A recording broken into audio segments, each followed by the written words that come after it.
Assalamualaikum. Hello everybody. Wah wah wah. Hari ini cerah sekali ya. Enaknya kita jalan-jalan yuk, ikut aku. Lelelelelelele. Siapa nih berani-beraninya numpuk sampah di sini? Aduh, Pak Bapak, kok bakar sampah di situ? Oh my god.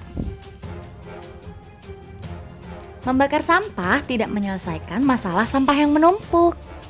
Tahu nggak teman-teman, sampah yang dibakar akan menimbulkan gangguan pernapasan loh. Apalagi dibuang ke sungai. Bisa-bisa sungai jadi mampet dan airnya meluber di musim hujan.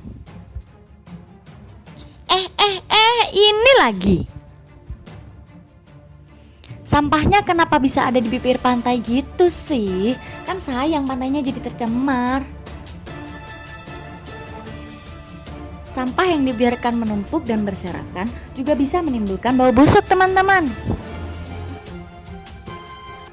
Padahal pemerintah sudah menyediakan fasilitas seperti tempat sampah organik dan anorganik di setiap sudut jalan.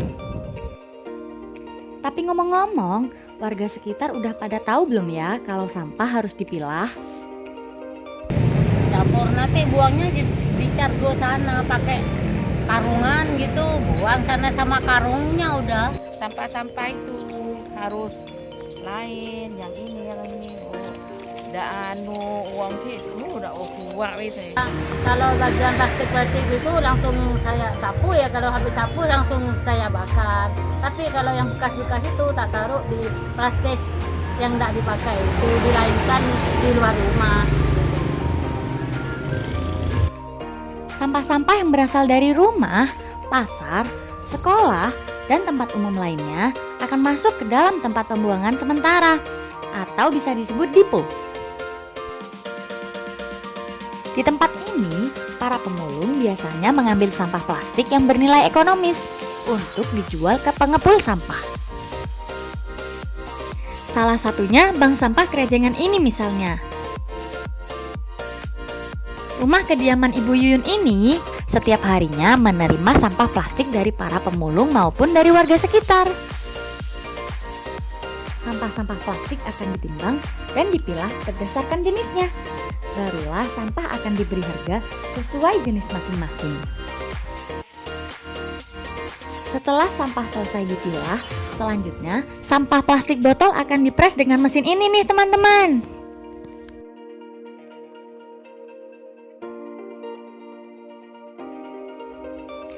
Setelah itu, sampah-sampah plastik siap dikirim ke Surabaya untuk diolah menjadi biji plastik dan diekspor ke negara Singapura dan Hong Kong.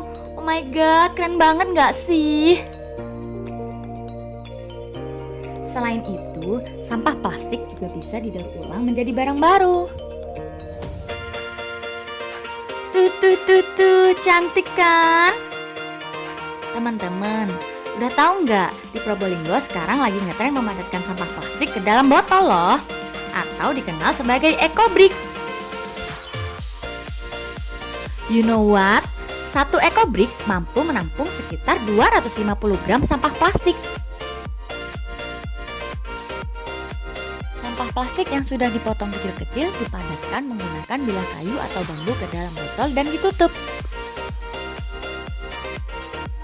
Tidak hanya itu, EcoBrick juga bisa digunakan sebagai pengganti batu bata karena lebih kuat dan tahan lama loh teman-teman.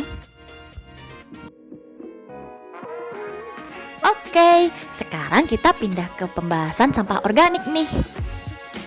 Sampah-sampah diangkut ke tempat pembuangan sampah terpadu di daerah Kanangjati, Kecamatan Kraksan. Nah, di sini sampah akan dipilah dan diambil yang jenisnya organik saja. Sisa-sisa daun, sayur, dan buah-buahan dimasukkan ke mesin pencacah agar ukuran sampah menjadi lebih kecil. Sampah yang sudah dicacah akan diangkut ke tempat fermentasi untuk disiram aktivator EM4 dan ditutup selama kurang lebih 15 hari.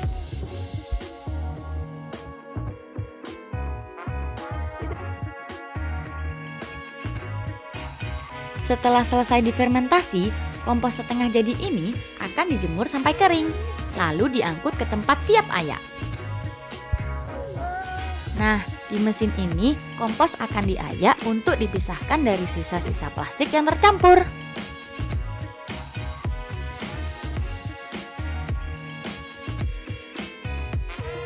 Kompos yang sudah bersih dari plastik dimasukkan ke dalam karung dan disimpan dalam gudang.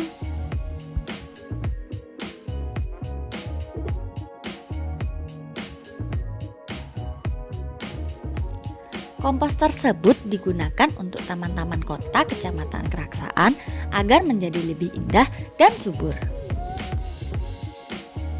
Sisa sampah yang sudah tidak bisa diolah lagi akan dibawa ke tempat pembuangan akhir atau TPA yang terletak di Desa Semboro, Kecamatan Kerejengan. Di sini, sampah diolah menggunakan metode kontrol landfill. Sampah-sampah yang datang setiap hari akan ditimbang dan ditumpuk di tempat ini. Sampah akan dipadatkan menggunakan alat berat dan ditutup tanah setebal 10 cm setiap 5-7 hari. Penutupan tersebut bertujuan untuk mengurangi bau dan gas metana yang ditimbulkan. Selain itu, dibuat juga saluran drainase untuk menghindari resapan air sampah ke dalam tanah agar tidak mencemari lingkungan. Nah, tahap selanjutnya, air akan disterilkan lalu digunakan untuk menyiram tanaman. Nah, sekarang udah paham kan guys? Sampah yang kalian hasilkan harus melalui banyak tahapan pengolahan agar bisa terurai semaksimal mungkin. Tidak ada salahnya kan kita memulai dari diri kita sendiri untuk tidak membuang sampah sembarangan dan mengurangi penggunaan plastik. Sebisa mungkin kita pisahkan sampah sesuai jenisnya agar dapat meringankan pekerjaan Bapak petugas kebersihan untuk mengurai sampah. Udah dulu ya penjelasannya. Terima kasih ya udah ikut ke tempat pengolahan sampah. Wassalamualaikum warahmatullahi wabarakatuh.